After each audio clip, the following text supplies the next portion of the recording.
नहमदुहु व नुसल्ली अला रसूलिहिल करीम अम्मा बाद फ़अऊज़ु बिल्लाहि मिनश शैतानिर रजीम बिस्मिल्लाहिर रहमानिर रहीम।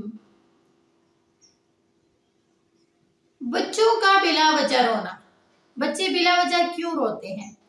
हज़रत आयशा बयान करती हैं कि रसूलुल्लाह सल्लल्लाहु अलैहि वसल्लम तशरीफ लाए और बच्चे की रोने की आवाज़ सुनी। नबी करीम सल्लल्लाहु अलैहि वसल्लम ने फरमाया कि तुम्हारा बच्चा क्यों रो रहा है?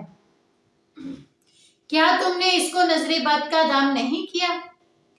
बाज़ दफ़ा ऐसा होता है कि बच्चे ने खाया भी होता है, पिया भी होता है, वो सोया भी होता है, लेकिन फिर भी बच्चा जो होता है वो सुकून में नहीं होता, वो चैन नहीं पकड़ रहा होता। माँ बहला बहला कर, बाज़ दफ़ा तो बाज़ माएँ ऐसा करती हैं कि जब बच्चा चुप नहीं करता तो उनको बेड पर लेटा देती हैं, फेंक देती हैं और कहती हैं जितना रोना है रो लो। ये गलत बात है। जो बच्चा होता है वो तकलीफ में होता है, बेचारा बच्चा जो तकलीफ में मुब्तला होता है, उस पर सूरत फातिहा पढ़कर हमें दम कर देना चाहिए, क्योंकि वो डिस्टर्ब होता है। और बाज़ बच्चे ऐसे होते हैं जो जानबूझकर ख्वाह वो अपने टीचर्स को, अपने माँ बाप को, अपने बहन भाइयों को, सबको तंग करते हैं। और उनका इलाज भी है, उनका इलाज भी दम वगैरह से हमें करना चाहिए, क्योंकि बच्चों को नजर लग जाए तब भी बच्चे ऐसे करते हैं।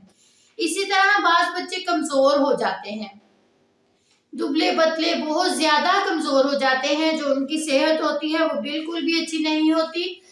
तो आपने हजरत अस्मा बिनते उमैस से कहा कि मैंने अपने भाई के बच्चों को देखा, हजरत जाफर को, यानी वो कजन थे आपके, उनके बच्चों को देखा, वो बहुत दुबले पतले हैं, या तो इनको फिक्र फाका है, खाने को नहीं मिलता।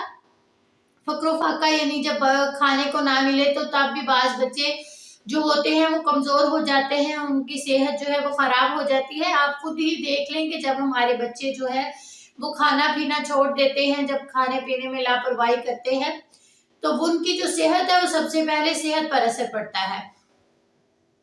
तो इसीलिए आप सल्लल्लाहु अलैहि वसल्लम ने भी फरमाया कि शायद उनको फक्र फाका है, खाने को नहीं मिलता।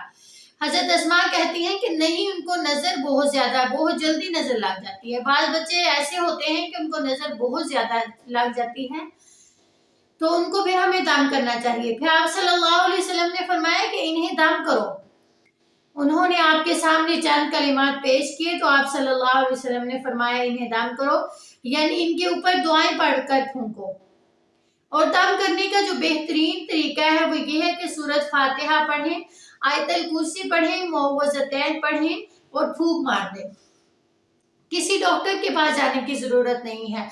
बाज़ दफा होता है कि बच्चे रो रहे होते हैं, माओ को समझ नहीं आती, फलां डॉक्टर के पास जाओ, फलां डॉक्टर के पास जाओ, डॉक्टरों को भी समझ नहीं आती, वो अपने हिसाब से बच्चों को दवाइयां देते रहते हैं, जो कि बच्चों की सेहत के लिए भी नुकसानदेह होते हैं।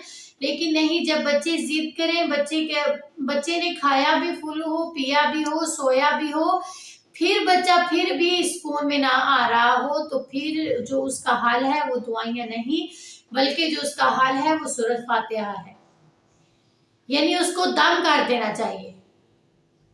और अगर तो बच्चे जिद कर रहे हैं, बहुत ज्यादा तंग कर रहे हैं, किसी की बात सुन नहीं रहे, तो इसका भी यही इलाज है कि उसको ये दम जो हमें नबी करीम सल्लल्लाहु अलैहि वसल्लम ने बताया, सूरत फातिहा पढ़ना, आयतल कुर्सी पढ़ना, उसके बाद मुअव्वज़तैन पढ़कर अपने बच्चों पर दम कर दें।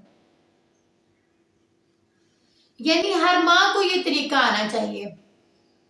नबी करीम सल्लल्लाहु अलैहि वसल्लम रोज रात को सोते वक्त अपने हाथों पर कुल हु अल्लाह, कुल आऊज़ु बिरब्बिल फलक, कुल आऊज़ु बिरब्बिन नास पढ़कर अपने हाथों को अपने सर पर,